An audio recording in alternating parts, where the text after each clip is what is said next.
우리 마태복음 21장의 말씀을 지난주에 이어서 살펴봅니다. 여러분, 마태복음 21장부터는 예수님께서 십자가에 못 박히시는 한 주간의 일들을 기록하고 있어요. 21장 1절부터 나왔던 말씀은 예수님이 나귀를 타고 예루살렘 성 안으로 들어오시는 장면이었습니다. 구약의 말씀을 성취하시고 겸손하신 예수 그리스도의 모습을 보여주셨어요. 이것이 오늘날 우리가 따지는 달력으로 보면 주일에 일어난 일이라고 이야기했어요. 첫날, 그 주간에 첫날 이루어진 일들.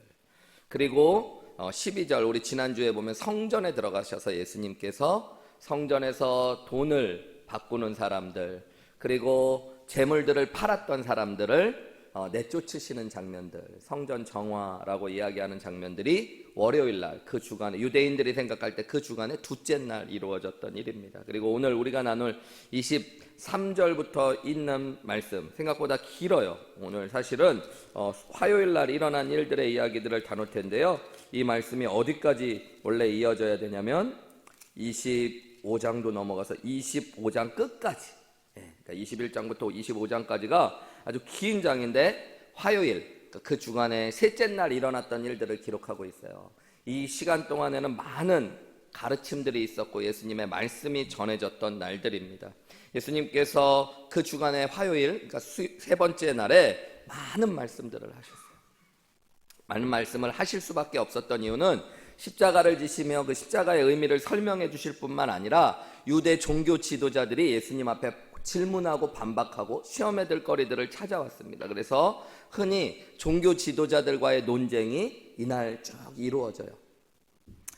어떻게 보면 종교 지도자들은 그들이 가진 지식을 통해서 예수님을 권위를 떨어뜨리고 예수님을 메시아라고 환호하는 사람들에게 예수님이 어리석거나 좀 무식하거나 대답 못하는 모습을 보여드리려고 그랬는데, 우리가 이제 마태복음 21장 23절부터 말씀을 쭉 보겠지만 예수님께서는 그들의 입을 막으실 만큼 또 말씀으로 권위 가운데 행하시는 것들을 보게 되어집니다. 특별히 21장 말씀 나머지 하반부부터 22장까지의 말씀에 보면 예수님이 세 가지 비유를 드신 것들을 우리가 보게 될 거예요. 세 가지 비유와 또 세 가지 논쟁들, 그게 무엇인지 여러분이 이제 금요일마다 말씀을 들으면서 한번 생각해 보셨으면 좋겠어요. 23절 말씀 우리가 읽은 데 보면 이제 예수님께서 그 주간의 셋째 날, 오늘로 보면 화요일 날 예수께서 성전에 들어가셔서 가르치셨다. 예수님께서 성전, 예루살렘 성전에 들어가서 말씀을 가르치셨습니다. 여러분, 예수님께서 예루살렘에 오셔서 하셨던 세 가지의 일들을 한번 떠올려 보세요. 예루살렘 성으로 들어올 때 나귀를 탈고 들어오셨죠. 그때 예수님의 모습은 겸손한 모습이었지만 왕이 입성하는 것과 똑같은 모습으로 예수님이 들어오셨어요. 왕의 모습을 보여주셨어요. 그리고 나서 성전을 정화하시는 모습은 제사장이 하는 사역들을 예수님이 보여주신 거예요. 그리고 오늘 말씀을 가르치는 것들은 선지자의 사역을 이루고 계시는 거예요. 그래서 왕과 제사장과 선지자, 이 세 직분들은 기름 부음 받는 사람들이었어요. 그리고 이 기름 부음 받은 자라는 뜻이 바로 메시아, 그리스도라는 뜻입니다. 오늘 진정한 메시아이시고 그리스도이신 예수님께서 자신을 드러내고 계세요. 왕의 모습으로 입성하시고 제사장의 모습으로 성전을 정화하시고 오늘 성전에서 선지자와 같이 말씀을 가르치시는 일들을 하셨다라고 이야기합니다. 예수님이 메시아라는 걸 보여주셔요. 그때 대제사장들과 서기관의 장로들이 예수님 앞에 나와왔다. 23절에 그렇게 돼 있어요. 우리 23절 띄워주세요. 대제사장과 백성의 장로들, 여기 보면 이 대제사장과 백성의 장로들이 이렇게 복합구로 수거처럼 쓰여지는 이 사람, 유대의 이스라엘의 종교 지도자들을 일컫는 말들입니다. 사내들인 공회의 구성원이 되었던 가장 당시의 유대인들에게 권위 있었던 사람들을 보여주고 있는 거예요. 공식적으로 가장 힘있던 사람들이 예수님 앞에 나와 예수님 앞에 이런 질문을 했어요. 질문이 뭐예요? 네가 무슨 권위로 이런 일을 하였느냐라는 거예요. 이런 일이 뭐예요?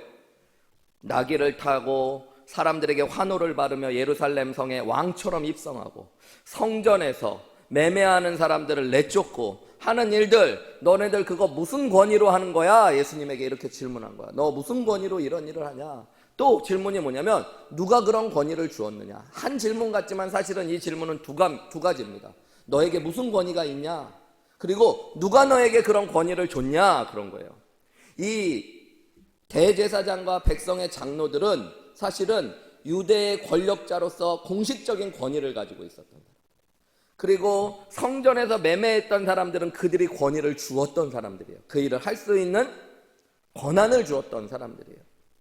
그런데 예수님이 지금 성전 안에서 대제사장과 장로들이 보면은 말도 안 되는 행동을 하신 거예요.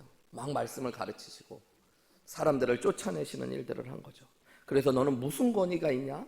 그리고 너에게 누가 그런 권위를 주었냐? 이 두 가지 질문을 합니다. 그래서 오늘 본문을 끝까지 이해할 때 여러분이 기억하셔야 될 질문은 이 두 가지예요. 예수님은 무슨 권위가 있으시냐? 그리고 예수님은 누가 이런 권위를 주었느냐? 이 권위에 대한, 권세에 대한 문제들을 질문해 가면서 그 답을 찾아가면 오늘 말씀을 여러분이 이해하실 수 있게 되어집니다. 유대 종교 지도자들에게 예수님은 너무너무 위협적인 사람으로 보였을 거예요. 사람들이 막 혼란해서 시끌시끌한 것들의 소리를 들어봤더니 호산나 다윗의 자손이여, 왕으로 막 예수님을 메시아로 높이는 소리들이 들렸어요. 사람들의 지지가 막 가는 것들을 볼 때 유대 종교 지도자들은 위협을 느꼈을 겁니다.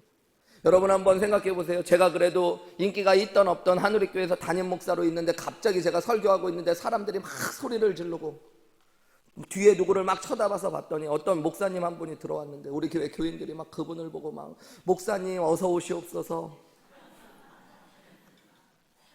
갑자기 그럼 제가 얼마나 두렵고 위협을 느끼겠어요. 유대 종교자들에게 예수님은 그런 존재로 비춰졌던 거예요. 그것도 유대 종교 지도자들이 자신들의 수입원으로 쏠쏠하게 여겼던, 환전을 하고 재물을 팔았던 사람들을 막 성전 안에서 쫓아내는 거예요. 그런 모습을 보면서 이들은 너무너무 놀랐던 거죠. 위협을 느꼈던 거죠. 사실 그들은 권력을 가지고 있다라고 생각했지만 그들의 권력의 원천은 사람들이었고 그리고 물질이었다는 것들을 보여주는 거예요. 그래서 그들은 지금 두려워하고 있었어요. 자신들의 권세가, 자신들의 권력이 흔들리고 있다라고 생각했던 거죠. 그래서 예수님 앞에 질문했어요. 도대체 당신은 무슨 권세가 있습니까? 아니면 누가 당신에게 그런 권세를 주었습니까? 우리가 주지도 않은 권세를 가지고 당신은 어떻게 이런 일을 합니까? 라고 이야기하는 거예요. 여러분, 당시 유대 종교 지도자들의 모습과 종교인들의 모습을 예수님은 보여주고 계세요. 그동안에 예수님은 주로 갈릴리에서 사역을 하셨어요. 그리고 이제 예루살렘에 오셔서 그 성전 한가운데, 예루살렘의 심장부 한가운데로 들어왔는데, 우리 지난주 말씀에 보면 그곳에 만민이 기도해야 되는 집에 이방인의 뜰에서 그들의 자리를 다 뺏어버리고 있는 종교의 모습을 보았잖아요. 오늘 본문의 모습에 보면은 여러분, 종교 지도자들, 예루살렘 성전 안에 있는 종교 지도자들은 누구를 가장 권세 있게 생각해야 될까요? 합당한 믿음, 바른 믿음을 가졌다면 여호와 하나님을, 그죠? 그리고 그들에게 권세를 누군가 준다면 누구가 권세를 줬다라고 생각해야 될까요? 하나님이 권세를 줬다고 생각해야 될 텐데, 오늘 말씀해 보면 그들은 사람들의 인기에 연연하고 물질의 이익에 초점을 맞추며, 즉 사람들로부터 권세를 얻으려고 하고 물질로부터 힘을 얻으려고 하는 사람들이 되었다는 것들을 보여주고 있는 거예요. 그래서 그들은 예수님 앞에 두려워하고 있는 것입니다. 여러분이 권세라는 말 자체가 권위, 권세, 우리 이렇게 권위로 번역했는데 권세라고 할 수 있는 이 단어는요, 권세라는 게 뭐냐면 다른 사람을 통제하고 다른 사람에게 영향력을 줄 수 있는 힘, 그걸 권세라고 해요. 그러니까 내가 다른 사람에게 영향력을 발휘할 수 있는 무언가 힘이 있다면 그게 내 권세가 될 수 있는 거죠. 또 내가 다른 사람으로부터 아니면 다른 것으로부터 어떤 영향을 크게 받는다면 그게 내가 어떤 권위로부터 영향을 받고 있다라고 이야기할 수 있는 거예요. 내가 소중하게 여기는 것, 내가 의지하는 것이 그래서 이 권세의 문제와 맞닥뜨려져 있어요. 여러분은 무엇을 여러분의 권세라고 생각하세요? 혹은 어떤 것으로부터 권세를 얻어가십니까? 좀 쉬운 말로 이야기하면 어떤 것이 여러분의 힘이에요? 예수는 나의 힘이요, 내 기쁨 대신. 진짜 그러세요, 여러분? 예수님이 진짜 여러분의 힘이세요? 여러분은 어떨 때 힘을 얻어요? 솔직하게 이렇게 돌아보면 예수님은 항상 계시니까 여러분 그럼 항상 힘이 있어야 되는데 어떨 때 어깨가 올라가고 어떨 때 어깨가 내려가요? 주머니가 좀 두둑하면? 하는 일이 잘 되어지면? 24절 말씀으로 넘어가 볼게요. 예수님은 그들에게 이렇게 대답하셨습니다. 나도 한 말을 너희에게 물어보겠다 그래요. 이건 당시 랍비들이 논쟁 가운데 많이 썼던 되묻기라는 방식이에요. 랍비들은 어떤 어려운 질문이 오면 이렇게 했어요. 너는 어떻게 생각하니? 이렇게 질문한 거예요. 유능한 선생님들은 그렇게. 우리 여기 목자분들 계신데 목장 모임 인도하다가 목원들 중에 누가 어려운 질문하면 여러분 잘 모르겠으면 생각할 시간을 벌어야 될 때 제일 좋은 게 뭐냐면 목원 형제님은 어떻게 생각하세요? 예, 자매님은 어떻게 생각하세요? 그러면서 하면 질문한 분이 자기 생각을 나름 먼저 생각했으니까 그 시간에 생각을 좀 정리하시면 돼요. 예. 그래도 잘 생각이 안 나면 목사님은 도대체 어떻게 생각하실까? 내가 한번 물어보고 오겠다고 이렇게 하시면 돼요. 랍비들이 많이 썼던 방식. 예수님께서 그렇게 이야기, 나도 너희에게 한 가지 먼저 물어볼게. 그렇게 이야기하면서 뭐라고 얘기하셨냐면 너희가 대답하면 나도 무슨 권위로 이런 일을 하는지 내가 말해줄게. 너희가 내 대답에 먼저 질문에 대답해주면 내가 대답해줄게 라고 이야기합니다. 여기 보면 예수님께서 나도 무슨 권위로 이런 일을 하는지 이르리라, 나의 권세가 무엇인지 말하리라. 그런데 이 나도라고 번역된 말이 헬라어로 보면 카도라는 단어예요. 근데 이 카도라는 단어가 좀 특별한 단어인데요, 두 단어가 합쳐진 단어입니다. 카이라고 하는 그리고라는 말과 에고라고 하는 나라는 말이 합쳐져 있는 거예요. 그리고 나는 이라는 것들을 할 때 쓰는 카고라는 잘 다른 곳에서 쓰여지지 않은 단어를 썼습니다. 근데 여러분 헬라어 문법을 보면 헬라어는 동사에 주어가 들어가 있어요. 동사의 변화만을 보면 주어가 도대체 남성인지 여성인지 무엇인지를 알 수 있어요. 그래서 헬라어에는 사실적으로 주어를 생략하고 쓰는 경우도 많이 있습니다. 근데 예수님은 의도적으로 여기서 카도라고 하는 에고와 카이의 합성어, 그러니까 내가 알려주겠다, 내가 어떤 권세가 있는지 알려주겠다라는 말씀을 썼습니다. 그러니까 예수님은 이 에고라는 주어를 강조하기 위해 쓰셨던 말이에요. 이 에고라는 말은 여러분 좀 복음서에서 보면 특별한 말인데 예수님께서 자신이 하나님으로서 어떤 권세를 가지고 있는지 설명할 때 쓰셨던 말이에요. 왜냐하면 구약 성경에 보면 하나님이 누구시냐고 물었을 때 뭐라고 하면 나는 나다 이렇게 말씀해요. 나는 나다라고 말씀하신 것이 신약 성경에 예수님께서는 나는 누구다, 나는 포도나무다, 나는 생명의 물이다, 나는 선한 목자다, 이렇게 요한복음에 보면 에미라고 하는 자기 선언을 하시거든요. 그래서 이것은 은연중에 예수님은 자신이 또 메시아이시고 하나님이심을 드러내고 있는 것이에요. 여러분 예수님은 어떤 권세를 가져서 힘을 얻으시는 분이거나 누구로부터 권세를 받으시는 분이 아니라 오늘 말씀에 보면 예수님이 말씀을 가르치시는 사역들, 왕으로서 입성하셨던 모습들, 성전을 정화하시는 모습을 통해 자신이 하나님이시고 메시아이심을 보여주고 계셔요. 그리고 오늘 말씀을 통해서도 나는 메시아라는 것들을 은연중에 알려주고 계십니다. 그런데 유대 종교 지도자들은 그런 예수님을 바라보면서 자신들의 권위와 비교하며 무슨 권위가 있냐? 또 무슨 권위를 누가 너에게 권위를 주었냐라고 지금 질문하고 있는 거죠. 예수님은 25절에 보면 그들을 향해서 이렇게 질문하십니다. 요한의 침례가 어디로부터 왔느냐라고 질문하세요. 침례 요한의 이야기라는 거예요. 침례 요한의 권위가 도대체 어디로부터 왔니? 하늘로부터냐? 사람으로부터냐? 이렇게 질문했어요.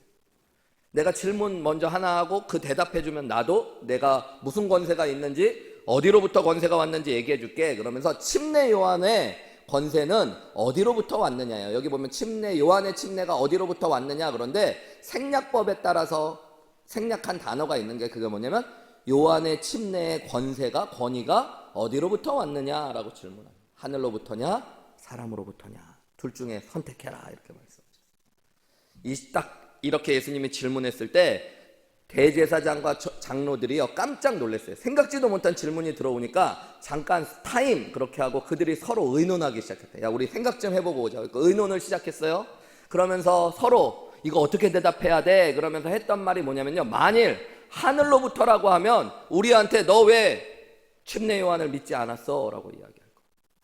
그리고 만약에 26절 만일 사람으로부터라 라고 얘기하면 수많은 사람들이 주변에 있는데 특별히 갈릴리에서 왔던 사람들, 요단강 근처에서 침례받았던 사람들은 침례 요한이 순교했기 때문에 그를 더 위대한 선지자로 믿고 있었습니다. 그 사람들이 사람으로부터 온 권세라고 그러면 요한을 선지자로 여기니 백성들이 대제사장의 권위에 공격하고 자신들을 위협할까 봐 두렵다라고 해요. 사실 이 말이 중요합니다. 대제사장은 지금, 그리고 장로들은 무엇을 무섭다고 하고 있어요? 백성을 무섭다고 하고 있어요. 정치에서는 백성을 무서워하는 지도자가 좋은 지도자인데 여기서는 그런 의미가 아닙니다. 대제사장이 성전 한가운데서 하나님이신 예수님을 보면서 그분이 하나님이시라는 것도 못 알아볼 뿐 아니라 무엇을 무서워하고 두려워하고 있어요? 백성을 무서워해요. 그들은 자신들의 권세가 백성으로부터 온다고 생각했던 거예요. 예수님께서 침례 요한에 대한 질문을 하신 게 참 의미심장한 이야기입니다. 여러분, 침례 요한은 우리가 이미 마태복음의 말씀을 쭉 살펴봤는데 예수님의 사역의 출발에 가장 큰 영향을 주었던 사람이에요. 중요한 역할을 했습니다. 그가 예수님의 공생애를 시작할 때 예수님을 가장 먼저 메시아로 고백했어요. 보라, 세상 죄를 지고 가는 하나님의 어린 양이로다. 하나님께서 말씀하셨는데 하늘로부터 성령이 가득 내려온 사람을 보면 그가 하나님의 어린 양이라고 했는데 그다라고 하면서 예수님을 이야기했어요. 그러니까 침례 요한을 믿게 되어지면 그의 말을 믿게 되어지고 결국 누구도 믿어야 되는 거예요? 예수님도 믿어야 되는 거예요. 예수님은 지금 침례 요한도 믿지 않았고 예수님도 믿지 않고 있는 그들에 대하여 질문하고 계시는 것입니다. 예수님은 여러분 계속 말씀하시지만 은연중에 자신이 하나님이시고 메시아이심을 보여주고 계세요. 예수님은 무엇을 통해 권세를 얻으시는 분도 아니고 누구를 통해 권세를 받으시는 분도 아니고 그분 자신이 권세이십니다. 그러니까 이 종교 지도자들은 사실 자신들이 권세 있다고 생각했지만 그 권세를 주신 분이 바로 자신들 앞에 있는 예수 그리스도였어요. 그리고 그분의 권세를 높여야 되는데 종교 지도자들은 지금 자신들이 권세가 있다라고 생각하고 예수님께 권위에 대하여 질문해요. 그리고 예수님이 하시는 말씀에 대하여 그들은 대답하지도 못합니다. 엄격하게 보면 그들은 사람들로부터 물질로부터 자신들이 권세를 얻고 있다고 생각했고 사람들이 예수님께 환호하고 물질에 대한 이익이 지금 위협받을 때 그들은 그것을 무서워하고 두려워하고 있어요. 그래서 그들의 권세는 하나님을 섬긴다고 하면서도 돈을 섬기고 사람들을 섬겼던 사람들. 여러분, 오늘 하나님의 말씀 속에서 우리 자신을 돌아보셔야 돼요.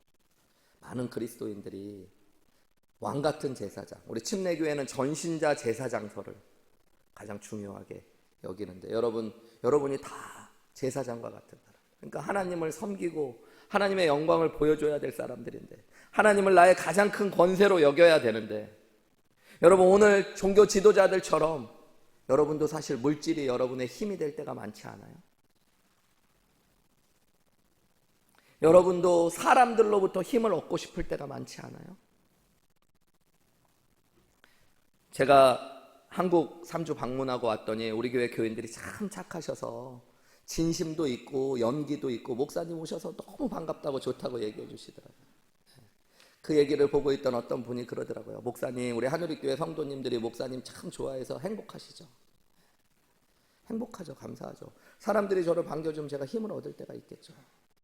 그런데 제가 힘을 얻는 진짜 내 삶의 가장 중요한 소스가 우리 교회 교인들이 되어지면 여러분, 저는 하나님을 섬기는 목회자로서는 조금 부족합니다.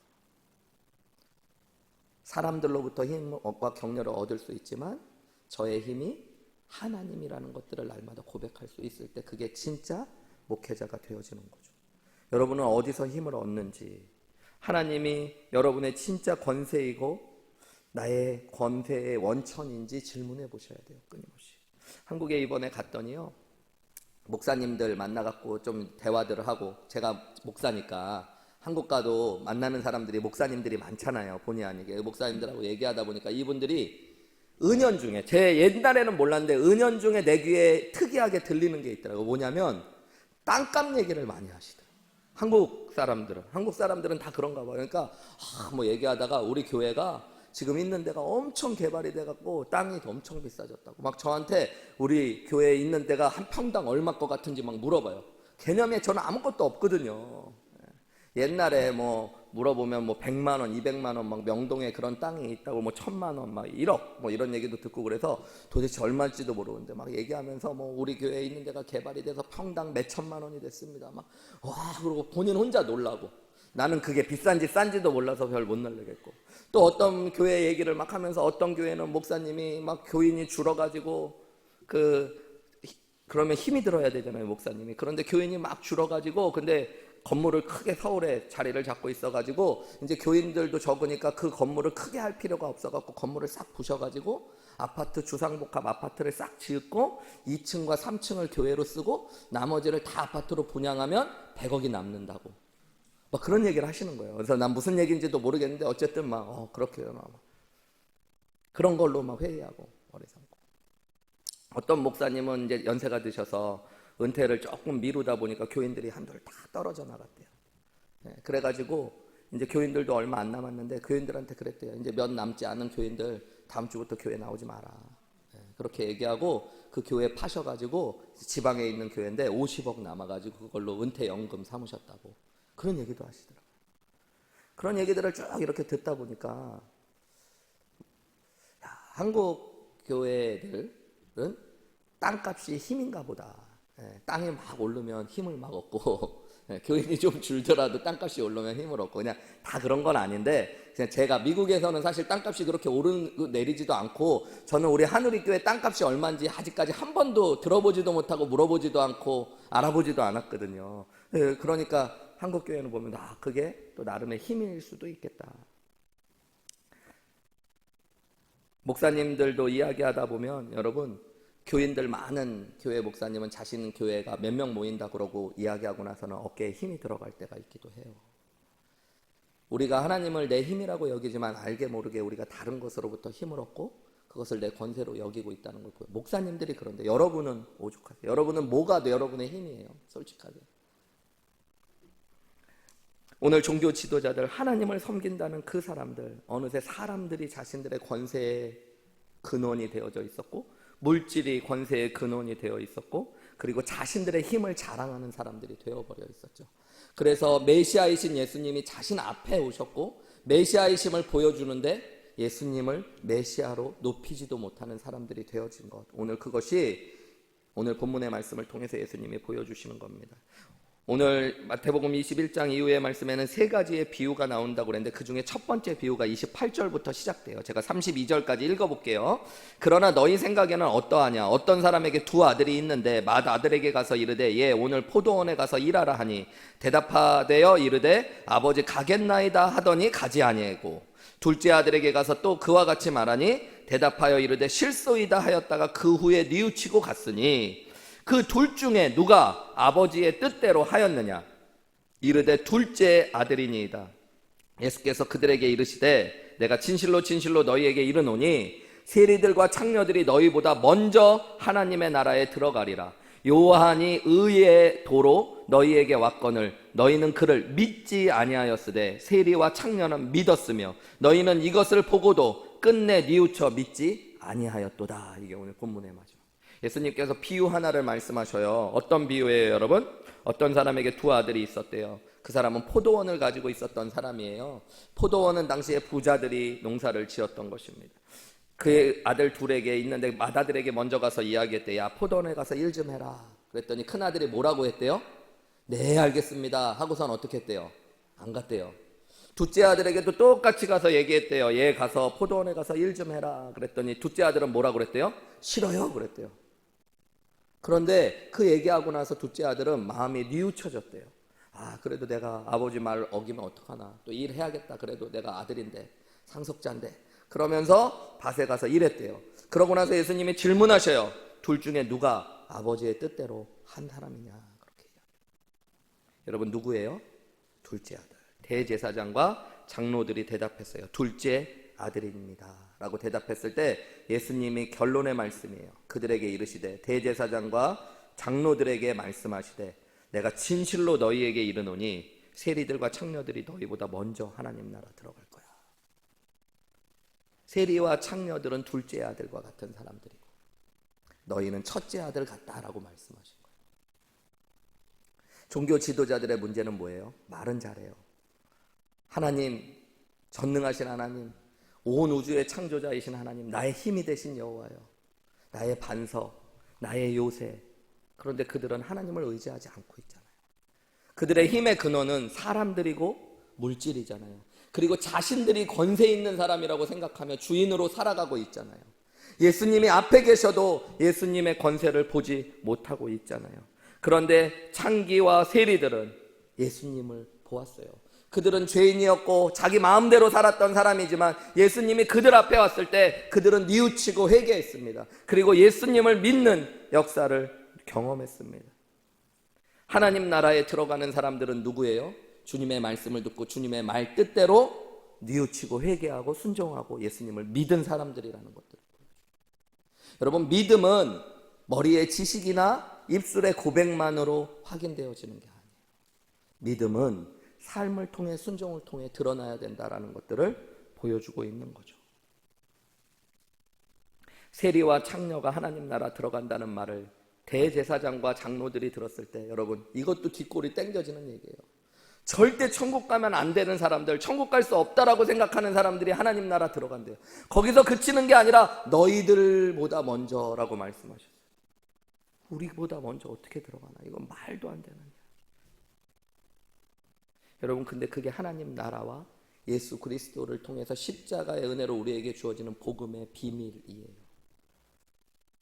죄인 중에 죄인인 것처럼 보였던 사람, 그러나 예수님의 말씀을 듣고 십자가의 복음 앞에서 뉘우치고 믿는 사람이 자격 없지만 하나님 나라의 가장 큰 자로 먼저 초대받는 것, 여러분, 그게 하나님 나라의 비밀이고 복음입니다. 여러분이 정말 예수님을 믿게 됐다면 역으로 이렇게 생각하시면 돼요. 난 참 자격 없는 사람이었구나. 내가 여전히 자격 있는 사람, 내가 그래도 어떻게 하나님 섬기며 지금까지 왔는데 라고 여기는 사람들. 여러분, 그러면서 말로만 이야기하고 내가 교회에도 주인이고 내 삶에도 주인이고 그러면서 내 힘은 사람들로부터 오고 물질로부터 온다라고 살아가면서 이 땅을 살아가는 수많은 그리스도인도 아니고 교회에 다니는 사람들, 여러분, 결국 그들은 세리와 창녀들이 먼저 하나님 나라 들어가는 것들을 보게 되어질 겁니다. 여러분, 예수님이 하나님이심을 아는 게 믿음이에요. 그것은 입술로만 고백하는 것이 아니라 여러분, 우리가 그분의 권세 앞에 엎드려지고 그분이 나의 힘임을 진심으로 고백할 수 있을 때 그게 믿음입니다.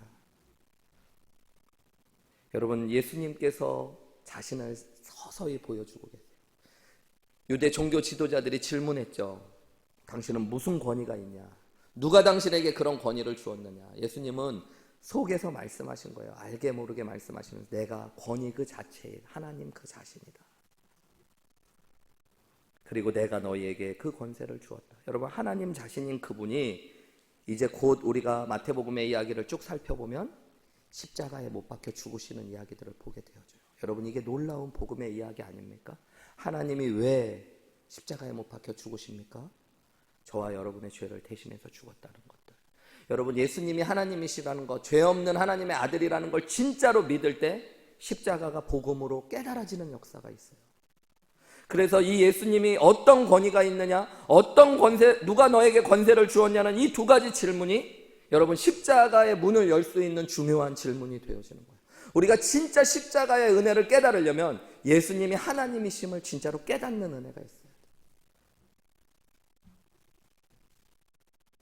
예수님 말씀하셨어요. 자신의 목숨을 빼앗아갈 사람이 아무도 없다고. 예수님은 스스로 목숨을 버리시는 것이라고 말. 나는 버릴 권세도 있고 얻을 권세도 있다고 말. 여러분, 예수님 스스로가 권세 있는 거예요. 예수님은 죽을 수밖에 없어서 죽으신 분이 아니라 스스로 자신의 생명을 우리를 위해 주신 분이라는 거예요. 말씀을 마치면서 여러분, 요한복음 19장에 있는 말씀을 잠깐 한번 살펴보기 원합니다. 요한복음 19장 10절부터 15절 우리 앞에 나오는데 한번 보시면 빌라도에게 재판을 받으시던 예수님의 모습이 요한복음에 기록되어 있어요. 그때 빌라도가 이렇게 예수님에게 얘기합니다. 빌라도가 이르되 내게 말하지 아니하느냐? 아무 말도 예수님이 안 하니까 너 나한테 아무 말 안 해? 그러면서 하셨던 말씀이 내가 너를 놓은 권세도 있고, 여기 똑같은 말이에요. 권세, 여기 보면은 권위, 똑같은 다른 한글로 번역됐지만 똑같은 말입니다. 내가 너를 놓을 권세도 있고 십자가에 못 박을 권세도 있는 줄 알지 못하냐? 예수님 앞에 이 빌라도가 막 큰 소리 치는 거예요. 야, 내가 너를 놓아줄 권세도 있고 못 박을 권세도 있는지 몰라? 너 내가 묻는 말에 대답 안 해? 그렇게 이야기해요. 그때 예수께서 대답하시되 하늘로부터 위에서 주지 아니하셨다면 나를 해할 그 권세도 너에게 없다라고 말씀하셔요. 그러므로 나를 내게 넘겨준 자의 죄는 더 크다라고 말씀하십니다. 그리고 이러함으로 빌라도가 예수를 놓으려고 힘썼어요. 그러나 유대인들이 소리질러 이르되 이 사람을 놓으면 당신은 가이사의 충신이 아니니이다. 무릇 자기를 왕이라고 하는 자는 가이사를 반역한 것이니이다. 그래. 빌라도를 위협해요. 유대 백성들이 이 예수라는 사람 놓아주면 당신은 가이사의 충신이 아닙니다. 저 사람은 자기를 왕이라고 그러는데 그거는 가이사를 반역하는 것이 아닙니까? 이야기했더니 빌라도가 이 말을 듣고 예수를 끌고 가서 돌을 깐 돌이 이렇게 깔려 있는 뜰이 있어요. 거기다가 가바다라고 하는 것. 이번에 성지순례 갔더니 예수님 빌라도의 안토니오 요새라고 불리우는 탑 앞에 돌로 깐 이 뜰이 딱 있는 것들을 보았거든요. 오늘 나오는 곳입니다. 그곳에서 예수님 재판 받으시고 그리고 나서 이날은 6월절의 준비일이었는데요. 때가 제6시가 되었다고 그래요. 그리고 빌라도가 유대인들에게 이렇게 이야기한 보라 너희의 왕이다. 그때 여러분 우리 마지막 15절 말씀 같이 읽어볼까요? 시작. 그들이 소리 지르되 없이하소서 없이하소서 그를 십자가에 못 박게 하소서. 빌라도가 이르되 내가 너희 왕을 십자가에 못 박으랴. 대제사장들이 대답하되 가이사 외에는 우리에게 왕이 없나이다. 여러분 기가 막힌 얘기 아니에요? 대제사장들이 예수님을 십자가에 못 박을 때 뭐라고 이야기해요?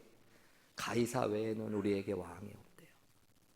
여러분 그들은 예수님을 못 박기 위해 어떤 수단과 방법을 가리지 않지만 아이러니하게도 그들의 본심을 툭 이야기해요. 그들은 하나님을 왕으로 섬기는 사람들이 아니었던 거죠. 여러분 이게 예수님을 십자가에 못 박았던 죄입니다. 하나님을 왕으로 섬겨야 되는 인간이 에덴 동산에서 자신이 하나님처럼 되려고 했던 것, 왕이 되려고 했던 그 죄의 뿌리가 오늘 대제사장들의 모습 속에 고스란히 보여주고 있습니다. 자신들이 왕이라고 생각하며 예수님에게 누가 너에게 이런 권세를 줬어? 내가 너희에게 권세 안 줬는데 네가 어떻게 성전에서 그런 행동을 해? 라고 이야기하죠. 예수님은 자신이 하나님이시라고 말씀하고 보여주고 계시죠. 가이사 외에는 우리에게 왕이 없습니다. 여러분 참 가슴 아픈 것은 오늘날 교회와 그리스도인들이 이 고백을 하는 것 같습니다. 돈 외에는 우리에게 왕이 없습니다. 우리 아버지가 나에게 왕입니다. 내 남편이 나에게 왕입니다. 내 자식이 나에게 왕입니다. 여러분 어떤 분들은 이야기해요. 사업에 중요한 문제만 있고 돈 벌 일 있으면 교회에 다 빠지시던데요. 어떤 분들은 그러던데요. 자식 문제만 있으면 교회에 다 빠지시던데요. 입술로는 예수님이 주인이라고 하는데 여러분 결국 우리에게 진짜 영향력을 주는 건 딴 데 있는 경우들이 너무너무 많이 있던데요. 예수님을 메시아로 고백하고 정말로 예수님을 하나님으로 섬길 수 있는 것, 그것이 믿음의 중요한 길이에요. 여러분 예수님이 정말로 메시아이시고 하나님이심을 보실 수 있어야 돼요. 진짜 예수님이 생명이시라는 것들이 믿어지셔야 됩니다.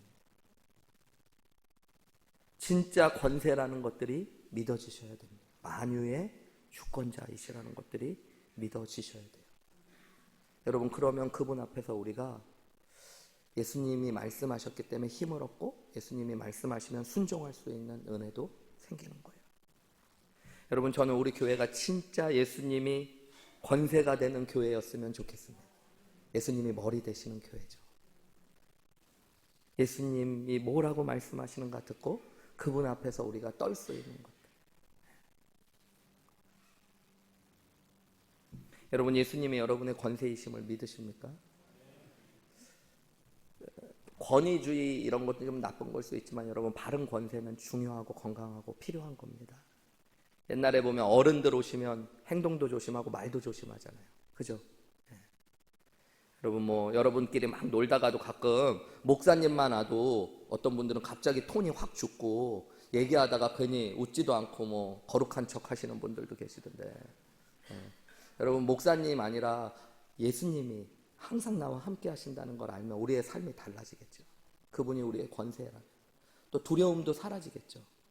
네. 그분이 나의 힘이고 나와 함께 하시는 분이라면 여러분 예수님을 믿는 것 그게 믿음인데 그 예수님을 믿을 때 성경이 보여주고 있는 예수님을 보실 수 있어야 돼요.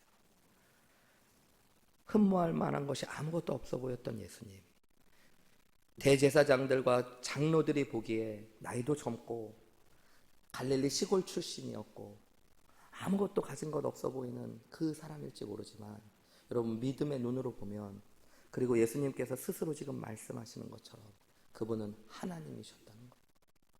여러분 오늘 교회가 예수님을, 그리고 예수님의 놀라운 영광과 권세를 볼 수 있는 눈들이 열려져야 됩니다.